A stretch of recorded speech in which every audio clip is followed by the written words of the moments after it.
Connaissez-vous vos réels concurrents?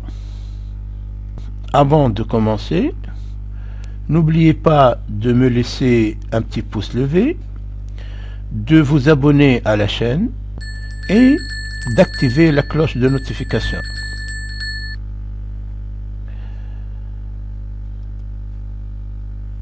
Certaines personnes ont par irresponsabilité tendance à jeter la responsabilité de leurs échecs ou tout simplement de leurs problèmes au quotidien sur l'autre, et par égoïsme, elles s'approprient la réussite collective même si leur contribution à cette réussite est infime. Ce comportement est la conséquence d'un manque de maturité intellectuelle, de clairvoyance, de capacité d'analyse et de jugement, qui les empêche de maîtriser leur égoïsme et d'identifier clairement les vraies raisons de leur échec ou même de leurs problèmes au quotidien, comme je le disais auparavant. Ces personnes sont convaincues que leurs concurrents sont toujours les autres. L'autre, pour elles, c'est une personne, un groupe de personnes, l'environnement socio-professionnel dans lequel elles évoluent, leur situation sociale ou même leur origine. Cette conviction, pour ne pas dire obstination, les empêche de se poser même d'une façon fortuite la question: puis-je être l'origine et ou la cause de mes problèmes? Avant de poursuivre, je voudrais vous poser une question. Oui, à vous qui visionnez cette vidéo, avez-vous eu ce sentiment un jour en vous disant que vous êtes étranger à tous vos problèmes? Ou avez-vous côtoyé un jour une personne qui a ce pressentiment? Certes, je ne vous le souhaite pas, mais si c'est le cas, je vous recommande de poursuivre la lecture de la vidéo. Peut-être vous y trouverez une esquisse de réponse ou une incitation à poursuivre la réflexion sur le sujet afin de trouver une réponse. Revenons maintenant à nos moutons, comme on dit, et essayons de répondre à la question que les dites personnes dont on parle ne se posent même pas et que nous rappelons ci-après: puis-je être l'origine et ou la cause de mes problèmes? Pour répondre à cette question, nous allons examiner quelques traits comportementaux pouvant qualifier votre personne. Tout d'abord, un petit rappel, le petit pouce levé, l'abonnement à la chaîne et l'activation de la cloche de notification. La procrastination. La procrastination, c'est la tendance qu'a une personne à reporter indéfiniment au lendemain la réalisation des tâches qui lui incombent, que ces tâches soient dans un domaine précis ou qu'elles se rapportent à toute sa vie au quotidien. Certaines études affirment qu'il existe un lien causal entre la procrastination et les troubles et comportements suivants: anxiété, sous-estimation de soi, perfectionnisme, apathie, impulsivité, peur de l'échec, peur de difficulté, peur de la réussite même, manque de motivation, manque de concentration, burn-out, le surmenage professionnel. Aussi, certains disent que l'absence du plaisir et de la récompense immédiate peuvent être une cause de la procrastination. Alors, comment vous vous évaluez par rapport à ce que je viens de dire? Si vous avez ce comportement, alors la procrastination est une cause potentielle de vos problèmes. Par conséquent, vous en êtes responsable. Vous devez alors chercher et éliminer les causes de votre procrastination. L'ego maladif. Les principaux éléments qui, inconsciemment, influencent les relations entre individus sont leur ego. En effet, l'ego d'un individu se manifeste principalement dans ses relations avec les autres. C'est lui, l'ego bien sûr, qui pousse une personne à imposer ses idées, ses opinions et même sa façon de penser et d'agir. Avec un tel ego maladif, on oublie que nos points de vue ne sont certainement pas les meilleurs, et ce qui est à notre sens bien pour nous ne l'est pas obligatoirement pour les autres. En ce qui vous concerne, et à la lumière de ce qui vient d'être dit, posez-vous cette question. Est-ce que mon ego est maladif?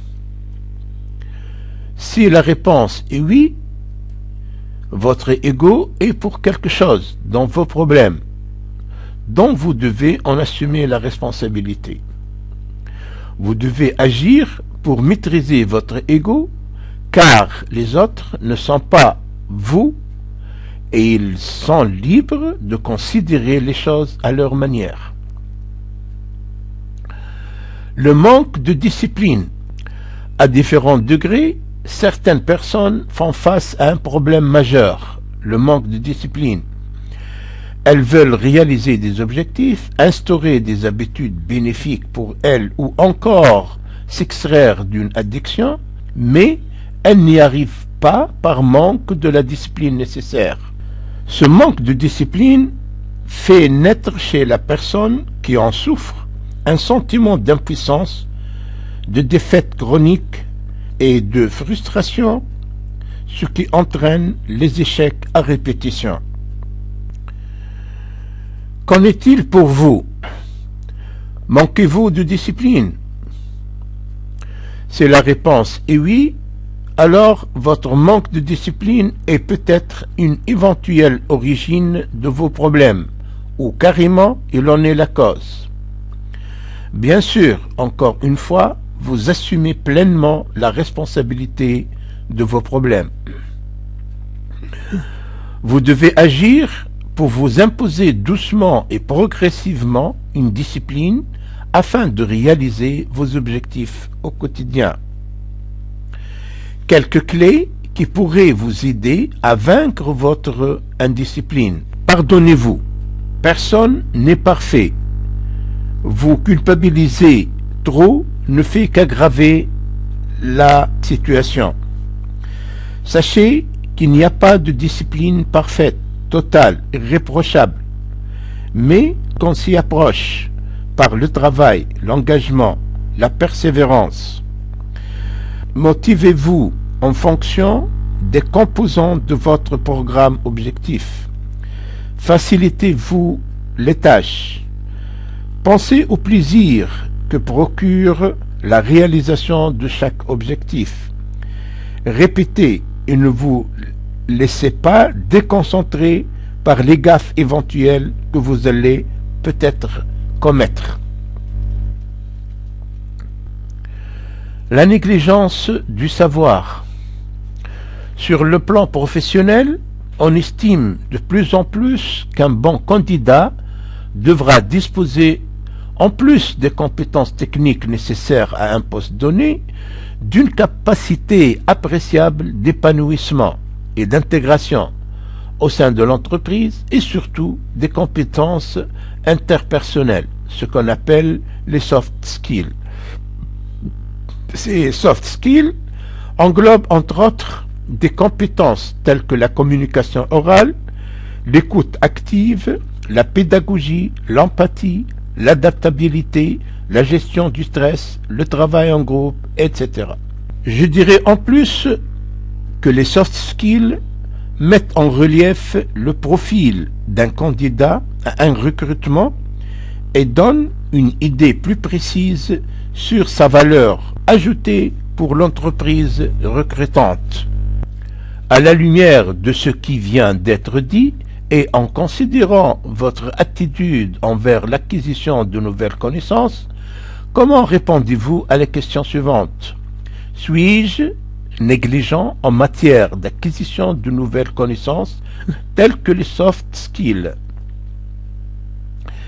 Si votre réponse est oui, alors votre négligence du savoir vous pose certainement des problèmes au niveau professionnel qui peuvent influencer négativement votre vie sociale. Bien sûr, la responsabilité de ces problèmes est la vôtre, encore une fois. Sachez qu'aujourd'hui, que la sélection d'un candidat pour un poste donné, sa formation de base, ses expériences professionnelles, ainsi que ce qu'il a acquis comme soft skills, sont considérés comme des critères de même importance. Vous devez agir pour vous imposer doucement et progressivement un programme d'acquisition de nouvelles connaissances, impérativement nécessaire pour améliorer vos chances sur le plan professionnel et je dirais même social, et ce, par la lecture, la formation en salle et ou en ligne, le recyclage, etc.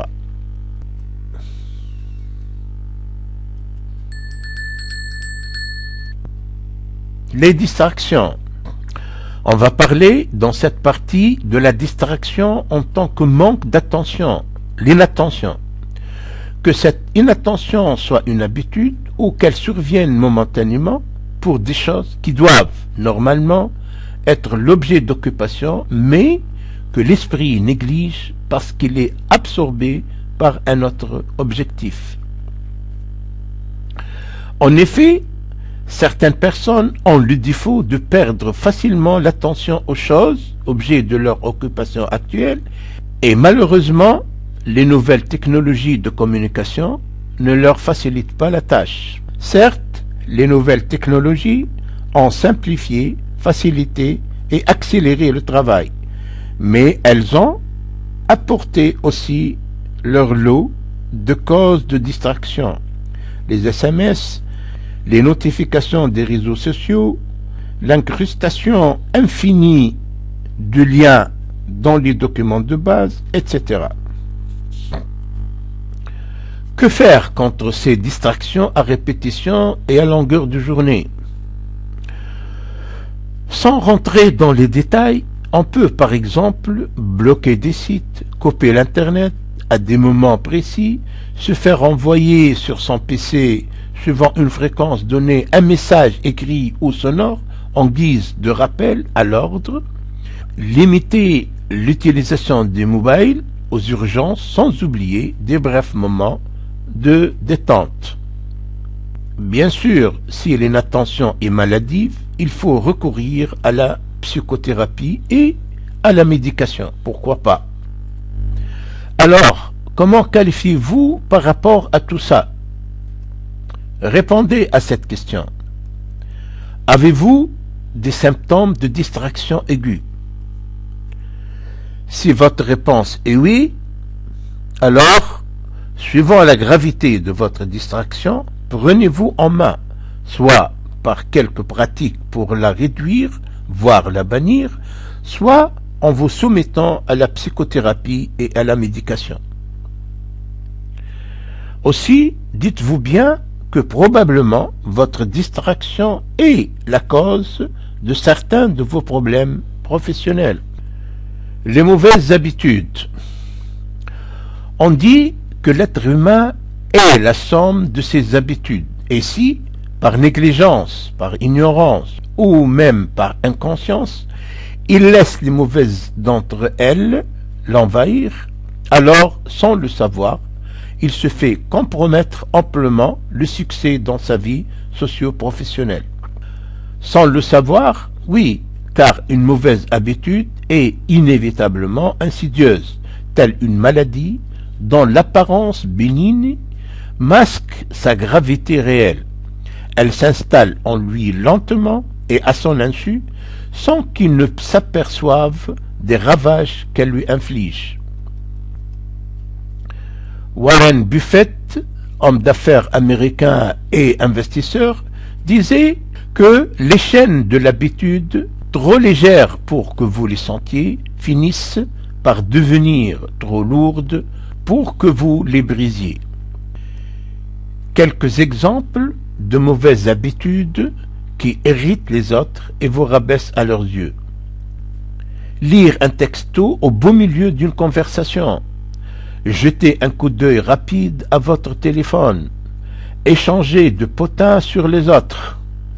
Se mêler de ce qui ne vous regarde pas. Parler des malheurs des autres, etc. Alors, que diriez-vous de votre cas? Êtes-vous de ceux qui, en tout lieu et à tout moment, ne se privent pas de la lecture des textos, de la consultation du téléphone, des échanges de potins, ou encore qui ne se gênent pas de se mêler des affaires des autres, et surtout qui ne se retiennent pas quand il s'agit de parler des malheurs des autres? Si vous dites oui, alors travaillez sur votre cas et combattez vos mauvaises habitudes qui ne peuvent aucunement être étrangères à vos problèmes socio-professionnels, par excellence. Comportement négatif. On qualifie parfois par le moi destructeur d'une personne certaines attitudes ou ressentis très destructeurs, tels que l'auto-punition, la jalousie, l'auto-culpabilisation, la vengeance, le refus de se pardonner, la honte omniprésente, envahissante, étouffante, à la limite toxique, le refus d'entreprendre des actions bénéfiques pour soi ou pour autrui, etc. Autre comportement négatif qu'on trouve chez de telles personnes, elle a tendance à tout dramatiser.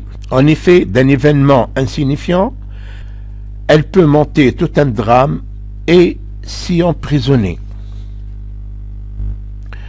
Elle se laisse rabaisser par les autres, bien sûr, alors qu'elle doit combattre tout acte négatif et sans fondement visant son rabaissement et dénigrant ses objectifs et ses rêves. Elle se laisse manipuler par des personnes mal intentionnées qui jouent sur ses émotions, cherchant ainsi à l'utiliser pour faire avancer et aboutir leurs propres projets. Elle est entêtée. En effet, elle refuse d'écouter les opinions des autres, car elle considère que ses idées, son désir et son opinion sont indiscutables et tout simplement les meilleurs. Elle est impatiente, arborant un comportement irritable et atteint des niveaux d'excitation et un vouloir de tout changer impérieux. Elle se fait agacer facilement. En effet, elle se met en colère bleue pour des futilités. Elle est constamment mécontente, même après une bonne action personnelle ou de son environnement. Elle s'autocritique continuellement. En effet, elle ne voit en elle que ses défauts, alors que les autres voient certains de ces défauts comme signe de distinction et même de perfectionnement. Alors, chers lecteurs, comment allez-vous répondre à cette question? Est-ce que je suis quelqu'un qui se comporte négativement?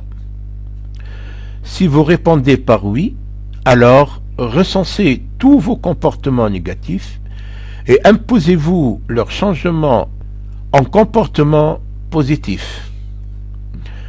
En ce qui concerne leur impact sur vos problèmes socio-professionnels, ayez la conviction qu'ils en sont parmi les causes et peut-être la cause principale. Enfin, l'alimentation malsaine. Donnons quelques chiffres alarmants adoptés par bon nombre de spécialistes de la santé et de la nutrition et qui mettent en relief l'impact ravageur de la malsaine alimentation sur la santé publique de nos jours. 8,6 millions d'obèses, plus de 1,5 million d'insuffisants cardiaques, Un adulte sur 3 hypertendu. Plus de 4 millions de diabétiques. 25% des cancers sont imputés à la mauvaise alimentation. Comment définissent les spécialistes l'alimentation malsaine? Ils considèrent, après diverses études, que toute nourriture trop grasse, trop sucrée, trop salée et trop pauvre en fruits et légumes frais constitue une alimentation malsaine. Sachez que l'excès de graisse augmente le risque des accidents cardiovasculaires ainsi que le risque des dépressions. L'excès de sel augmente le risque de l'hypertension artérielle et de l'insuffisance rénale. L'excès du sucre augmente le risque du diabète. La combinaison du gras et du sucré altère nos capacités cognitives, c'est-à-dire notre cerveau n'est plus en mesure, comme il se doit, d'être en interaction avec son environnement pour percevoir, se concentrer, acquérir des connaissances, raisonner, s'adapter et interagir. Par excellence, la nourriture industrielle qui envahit nos assiettes de nos jours répond et de loin à ce critère. Encore une fois, chers lecteurs, je vous pose la question. Comment allez-vous répondre à la question suivante? Est-ce que mon alimentation est malsaine? Si vous répondez par oui, alors vous avez deux solutions. Soit vous prendre en charge et assainir votre alimentation, soit vous faire prendre en charge par un nutritionniste pour vous aider à le faire. En ce qui concerne son rôle dans vos problèmes socio-professionnels, c'est-à-dire le rôle de l'alimentation malsaine, cela dépend de son impact sur votre santé, mais dans tous les cas, elle en est peu ou prou responsable.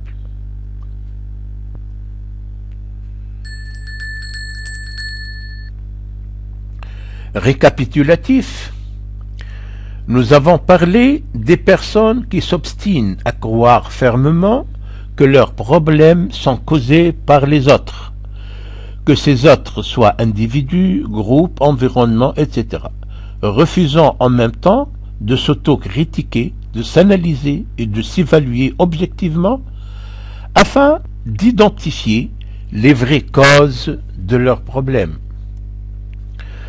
Aussi, nous avons passé en revue certains aspects comportementaux pouvant caractériser une personne et qui ne peuvent pas être étrangers à ses problèmes. Pour conclure, certes, nous ne pouvons pas nier totalement que les autres peuvent être à l'origine des problèmes d'une personne, et peut-être ils en sont la principale cause, mais aussi nous ne pouvons pas affirmer catégoriquement que les aspects comportementaux de cette personne ne constituent pas une source peu ou prou potentielle de ces problèmes. Que faire alors? La solution réside dans le travail sur soi, par soi-même ou en se faisant aider par des spécialistes pour s'autocriter, s'analyser et s'évaluer objectivement afin d'identifier les vraies causes des problèmes vécus et leur origine. À l'issue de ce travail, il devient objectivement possible d'accuser l'autre ou s'accuser soi-même, d'être la cause potentielle des problèmes rencontrés. Bien sûr, si on trouve que la personne objet du travail d'évaluation souffre de la majorité des traits de caractère évoqués précédemment, c'est-à-dire qu'elle souffre de la procrastination, qu'elle a un ego maladif, qu'elle est négligente en termes d'acquisition de nouvelles connaissances, qu'elle est indisciplinée dans la réalisation de ses tâches et de ses objectifs, qu'elle souffre de distractions à répétition, qu'elle a de mauvaises habitudes, qu'elle a tendance à se comporter négativement en tout temps et tout lieu, et enfin qu'elle ne fait aucune attention quant à sa nourriture, alors on ne peut qu'affirmer qu'elle est potentiellement la cause de ces problèmes, à cause de ses traits de caractère négatifs, et qu'elle en est responsable.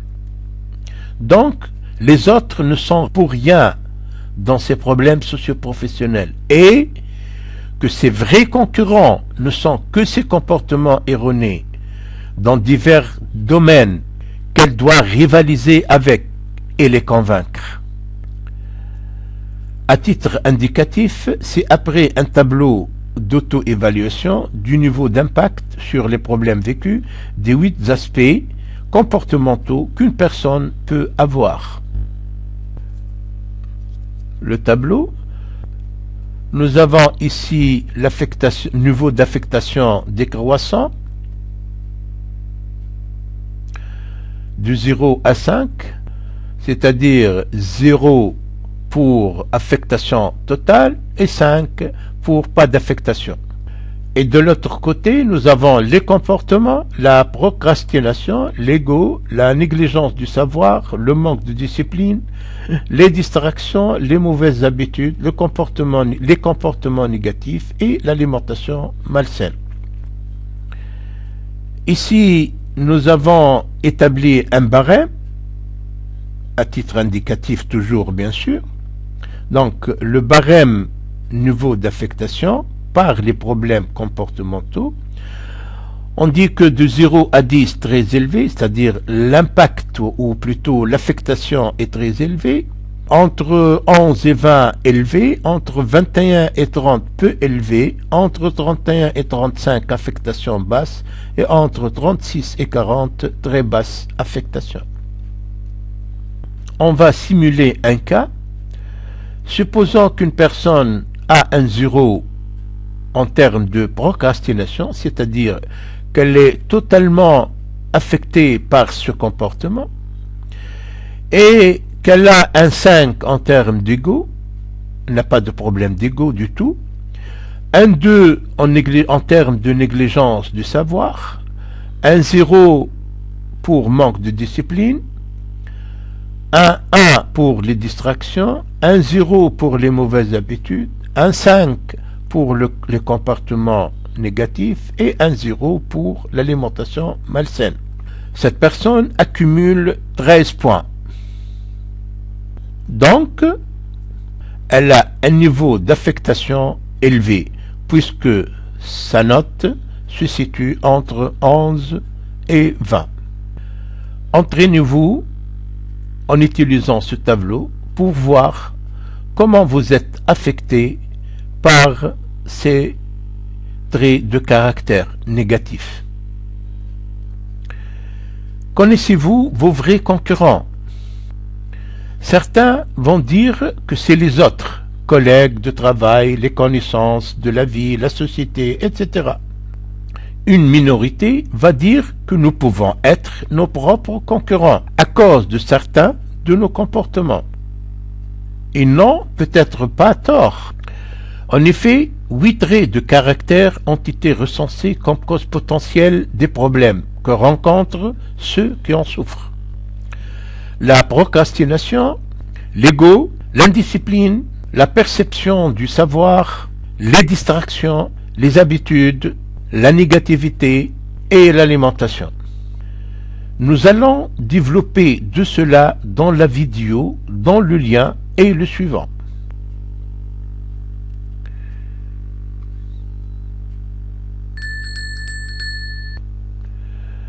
Comment nous contacter? Pour plus d'informations sur cette vidéo ou sur toutes les autres vidéos de la chaîne, vous pouvez soit poster un commentaire sur la chaîne, soit envoyer un email sur... Enfin, n'oubliez pas de laisser un petit pouce levé, de vous abonner à Web Savoir et d'activer la cloche des notifications pour recevoir nos nouvelles vidéos. Je vous remercie et je vous donne rendez-vous à l'occasion d'une prochaine vidéo.